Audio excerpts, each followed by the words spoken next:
Welcome back to SAG Essentials. Before we get started, would like to ask you to like and subscribe to show your support. Now we're going to talk about inbound calls. Our phone skills processes are critical in our business. They can attribute to our struggle or provide a path to thrive. This is really where we make that first impression. It's made here on the phones. Might be one of the most overlooked, underappreciated parts of the business. And still, I hear contractors say things like, well, I don't do business over the phone. I don't close business on the phones. Not only is that the wrong mentality, but it's just wrong. Anytime we're interacting with our clients or prospects, we're closing. Okay? If we're not, we're losing business. Now, let's look at a losing formula here. Failing to answer every call live. Not following script or process, bad attitude. What happens if we don't answer the call? Well, I tried to call them back and I couldn't reach them. Yeah, because they're on the other line with the other contractor that was next in line that's actually booking them for a call. Look, if you can't answer live, that's okay. But you need to have somebody that's going to capture that overflow. Or you're just throwing away opportunities. Not following script or process. When people call in, they expect there to be some kind of structure. They expect you to be the expert leading, guiding the conversation. They expect and understand that there's some kind of flow. Bad attitude. If you're a smart aleck or you're disrespectful or just an unpleasant human being on the phones, it's going to come through on the phones. You will lose business that way. Okay? Winning formula is the complete opposite of this.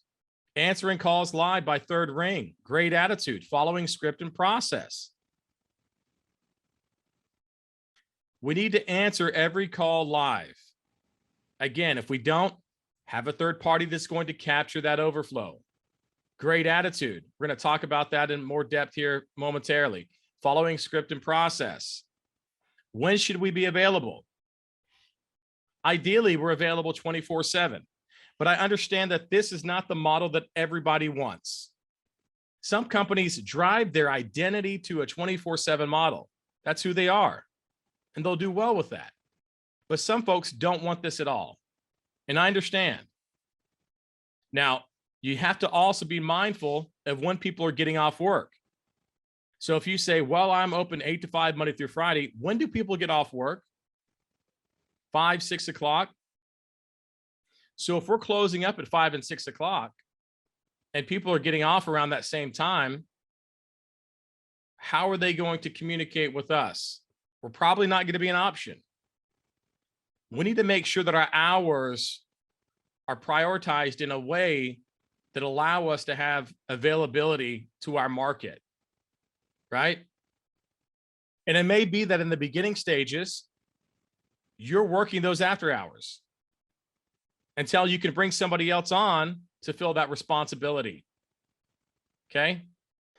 That includes weekends and nights during the week. Attitude process.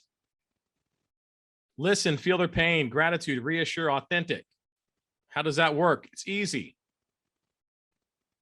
Hey, Michelle, I hate to hear that you're going through that, but I understand, and I'm glad that you called us because we're going to take care of it. Something simple like that. Be authentic. They can sense that authenticity through the phone. If you're not authentic, they will sense that as well, right? It can't be show. It needs to be authentic. One of my favorite phrases is this: smile and your voice will too. When I was 15, 16, 17, growing up in high school, I worked at a call center called TeleQuest Teleservices. I don't know how many agents we had across Texas, maybe a couple hundred. I sold the New York Times, Wall Street Journal, ABA, American Business Alliance, credit cards, Sears vinyl siding. One day I made 1,000 calls for a Bob Dole campaign. It was fun. I enjoyed it. My first weekend, I was QA rep of the week, quality assurance rep of the week. I consistently, out of 100, 200 reps, was a top 10 producer. I enjoyed it. I'm competitive, so it actually was a really fun situation for me. But one of the things we had in that setting we had our cubicles, and up on our cubicles was a mirror. And on the mirror, we had TeleQuest, and we had Smile in Your Voice Will Too. Not sure where it originated, but it's absolute truth. If you're on the phones and you're happy, you're positive, they're going to be able to sense that. The tone comes through in your voice, but if you're negative and you're upset and you're grouchy, they're going to feel that as well. In fact, one of my sales managers 15, 20 years ago told me, John, think about the attitude you want a client to have and have it first. And it makes sense because it's natural for people when you have a certain attitude to reciprocate that same attitude. Doesn't always work out, but it's more likely. Now, I'll also tell you this when it comes to attitude. You can fumble around all day long with the script. You could throw the script out. If you have a good attitude, you can overcome all of that. People will be more forgiving. You can still close and have success on the phones. Eventually, the script is going to come. You're going to get comfortable with that. You control the attitude. The other parts will come with time. People will book with you just because they like you, right? You've heard the whole saying, people buy from who they trust and like. It's a saying because it's true. But if you're not likable, if you're not positive, if you're not happy, it's going to be difficult. You can't overcome those deficiencies. With a good attitude, you can overcome all those mistakes within the script framework. Okay. All right. Let's look at the call flow checklist. Introduction, a positive intro that sends the message that you're here to help. 2, customer information, get name, number, address, and lead source. Are they a club member? 3, find out. Ask for the details and follow-up questions if necessary. 4, build value, briefly highlight company strengths through value statements. 5, set expectations. Explain the process of what they should expect once the team member arrives. 6, close, book the service call, feel their pain again, and let them know that you're going to fix it. All right. Now, what I'd like to do right now is go through good and bad intros. In fact, this is going to be the reverse. We're going to look at some bad intros first. This is Jim. Or, hello, hold on a second. Okay, I'm back. How can I help you? I can't tell you how many times I've heard that one. In fact, if you're familiar with Van Alstyne, North Texas, which is where my wife and I are building, I've been calling on contractors, and this is one that I've gotten often. Yeah, hello, hold on a second. Yeah, how can I help you? And I'll say something like, yeah, I'm sorry. I thought I was calling a business. Oh yeah, no, this is Ted's Construction. How can I help you? And sometimes they even act like they're upset as if I was insulting them for the way they answer the phone. No, I just really didn't know that if I was calling a business or not. Your greeting, your intro needs to be good. Simple, but professional, right? You don't have to overkill it with something silly. It's a great day and fantastic. How can I make yours splendid? You don't have to be goofy about it, but you need something professional that someone understands they just called a business and not Jim in an attic, right? Okay. Some good intros. It's a great day at Air Comfort. This is Monica. Simple. Don't overthink it. Thanks for calling Air Comfort. This is Monica. How can we make you smile? Most of you have probably heard this. This is one that's in circulation with a lot of different trades, right? It's a beautiful day at Air Comfort. How can we help you? Thanks for calling Air Comfort. This is Monica. How can we serve you today? Something simple to the point, something positive, okay? Customer information. What's your name and best contact number and your address? Easy. Find out. So this gives you some guidelines, right? You can obviously take and add depending on the situation. So tell me what's going on exactly. When and how did you notice this was going on? Where is it located? Has this been an issue before? And if so, what did you do then? How old is your home? How old is your AC unit? How have you been performing maintenance? This could provide segue into talking about club membership, right? Okay. All right. Build value. Becca, we start with a comprehensive inspection that includes checking the venting, combustion, electrical ignition, all the moving parts. We also conduct a thorough health and safety inspection. We're not just about getting it done quick. We get it done right, which is why most of our business is repeat or referral. That's it. And then you move on to the next step. You don't need to wait for them to validate any kind of response. You just move forward. Now, if you're in a conversation with somebody that might suggest the last company didn't do a good job or they missed something, and you know the specific issue that you're dealing with, you might say, well, you know what? I'm going to send Greg on that call. He's really good at troubleshooting with those kinds of issues. Okay. How much value does that build in Greg? A lot. It's nice to be able to build up the text that we're sending out to them. There's value there. They're going to think, oh, that's cool. They're actually trying to value my situation by sending out the tech that's best suited for the situation. All right. Value points to highlight. Company reviews means customers love us. Guarantees, we do it right the first time. Licensed, bonded, and insured means they are protected. Awards and affiliations, we are credible. Team vetting process, background checks, random drug tests, superior training means they can trust us. Options, we have them, right? We have financing. If we don't, we're moving in that direction. We should have financing. Equipment, repair versus replace, club membership discount, service plan that provides better pricing and peace of mind. Same day service, 24-hour service. We make it easy to do business with us. Set expectations. We'll call you about 30 to 45 minutes prior. We'll show up in uniform driving a company truck and they'll be ready to work. Our service fee is $89 and you can pay with cash or credit card. Simple. You don't need to get nervous when you're talking about cash. It's $89 or $150, whatever it is that you charge. It doesn't matter. It's nonsensical for somebody to consider that a company is going to send out a tech in a truck to their home without charging some kind of fee. Okay. All right. Close. Book the call. We have 3 p.m. and 5 p.m. tomorrow open. Which works best for you? Old school, alternative, close. Easy, right? Simple, still works. Feel their pain again and let them know you're going to fix it. Thank them. Thanks, Jennifer. We'll see you soon. So I've got 3 o'clock and 5 o'clock tomorrow night. Which works best for you? 5 o'clock. Great.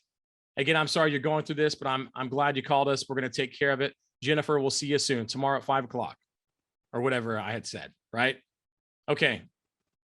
Service fee objection. You will get this on occasion. It's a lot less and less nowadays. Somebody might say, well, I've got to pay for you guys just to come out here. Our fee is actually lower than most. That fee covers the cost it takes for me to send out a technician to your home. Companies are going to find a way to build the service fee in somewhere and then go straight back to booking. Okay. We're not going to hover around. We're not going to get nervous. We responded. There's no reason for us to wait for them to validate our response. Okay. Here's a little additional option if you want to add that or throw that in there somehow. Our techs understand that you want options, so they'll provide you with smart options, most likely resulting in some kind of savings. There is a reason why we're a 5-star company. Okay. I'd like to go right back to booking. After I respond, I like to go back and assume the sale, as they would say it, right? Okay, online bookings. We need to have some kind of process. You may not be set up this way right now, and that's okay. Software companies, especially the ones they have nowadays, there's so many different options for online bookings. It ties into your software. So they should have an option here that ties into your website where a client can go online, prospect can go online and book themselves. You can control what kind of bookings also. It could be just a service call they're allowed to book themselves for. You have complete control over that. But you need to have this option at some point, at least going into that direction, to make it easy for you. Once you start doing it, you'll notice how nice and convenient it is for you and the team. It takes away a workload on your team. All right.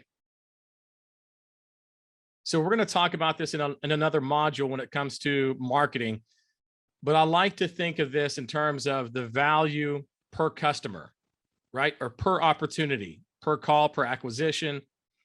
You see PPC, Angie's List, social media, all of these, pretty much some internet marketing campaigns. $500 investment each. 2 are giving us 20 calls. 1 is giving us 10. One's giving us 10 service calls, the other 5 service calls, and the other 15. And then you see the second to last figure that represents how many customers we acquired per campaign, 5, 1, and 10. So then you can do the math easily and figure out, okay, this campaign, this marketing campaign provided me X amount of leads, basically costing this per lead, per opportunity, and per acquisition. This is my average based off of my closing percentages. We need to be tracking those. We need to understand where our money is going, so we know where it needs to be, where it's best being used. What's going to bring the best return, right? This is also something, the right CRM, the right software is going to provide you. Some software may not have it. You may not have it within ServiceTitan that's going to provide all this. It may not get as granular as something else, like a Thrive. But it's important. You have to be getting as specific and granular as possible with all of your metrics so that you understand where you're getting business and the cost of acquisition. Some people will say, I don't spend money on marketing, but you do. The cost to have a business open, your fixed and variable cost, right? And you divide that by the number of calls you get, and there's your expense. $333 a lead if you're getting 30 calls. Does that make sense? If you have any questions over this, this is not being done live. So obviously you can ask questions. You can send me a text. You can call, send an email, and I'll respond as early as I can. Now, another way to look at the numbers and understand the value is how much we're losing. If we're averaging $400 a ticket and we're missing 30 calls a month, you multiply that by 12, 30 times 400 times 12, $144,000 a year we're losing. Straight off the bottom line, right? Average ticket size times number of missed converted calls times 12 months, and the year equals total annual loss.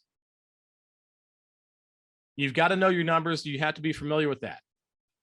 I can't tell you how many people will say, I'm doing 30, 40% profit margin net. They have no clue. They've never even put together a P&L. All right. Booking ratios. Poor is under 50%. Average is 60%. Good is 70%. Great is 80%. Cancellation rate formula. So this is somebody that we book. If we book 100, and we have 10 that cancel, that means we have a 10% cancel, right? So we just have to be aware of that number, those figures, and the calculations to understand what our figures are. Again, a lot of software is going to do this for you.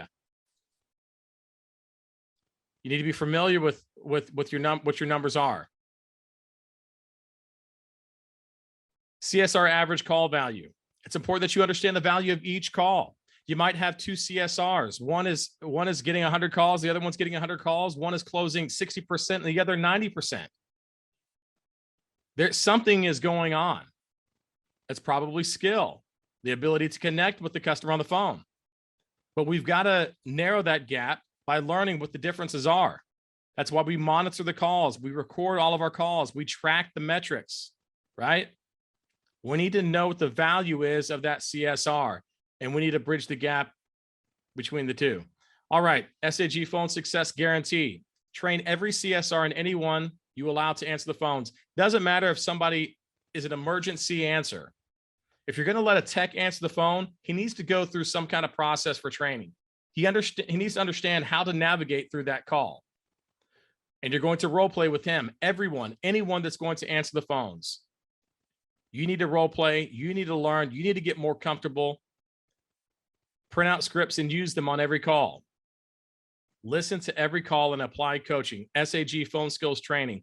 Owners, management should shop CSR. On occasion, have some fun with it. Call your folks and shop them. Try to stump them. If they kill it, reward the guys, right? Give them a gift card. Follow up missed and canceled calls. Sometimes if we don't close somebody on the phone, if we don't book that appointment, we just kind of leave them alone, don't we? If you've got systems in place and you have some programs, agile programs that are able to allow you to go back and look at that stuff, that's what you need. You need programs that are going to allow you to go back and uncover these opportunities so you can make sure that you're not missing them. So you can follow up on those missed or canceled calls. Weekly training, track every call. Okay, this is the end of our module here. We have the invite. So the invite is this: develop a script, study the script, role play the script, and implement it to the team. Ask that you like and subscribe to this channel. If you have any questions, reach out. Thanks again. We'll see you soon.